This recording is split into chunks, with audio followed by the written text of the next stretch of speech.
Guys, welcome back to my channel. তো ফার্স্টে আমি থালায় ভাত নিয়ে নিলাম, সুন্দর করে একটা বাটিতে সাজিয়ে। তারপরে আমার মা ওল ভাতে দিয়েছিল, তো ওল ভাতে পেঁয়াজ দিয়ে মাখলো। ওল ভাতেটা খুব সুন্দর মাখে আমার মা, আমার তো খুব ভালো লাগে মার হাতের ওল ভাতে খেতে।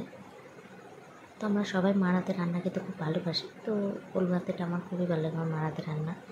তো শাক নিয়ে নিয়েছি, তারপরে ছিল ইলিশ মাছের ডিম, অনেক কটাই ছিল, সেখান থেকে আমি অল্প একটু নিয়েছি। আমি বেশি ডিম খাই না, তো তোমরা খেতে কেমন ভালোবাসো সবাই বলো ডিম। তারপরে নিয়ে নিয়েছি স্যালাড, ওটা তো মাস্ট, স্যালাড ভাতের সাথে।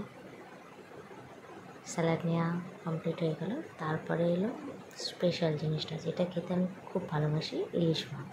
আশা করি তোমরাও সবাই খুব ভালোবাসো, যে সবাই কমেন্ট করে অবশ্যই জানিও যে কে কে ইলিশ মাছ খেতে ভালোবাসো। তো আমাকে দুটো মাছ দিয়েছিলো, তো আমি দুটো নিয়ে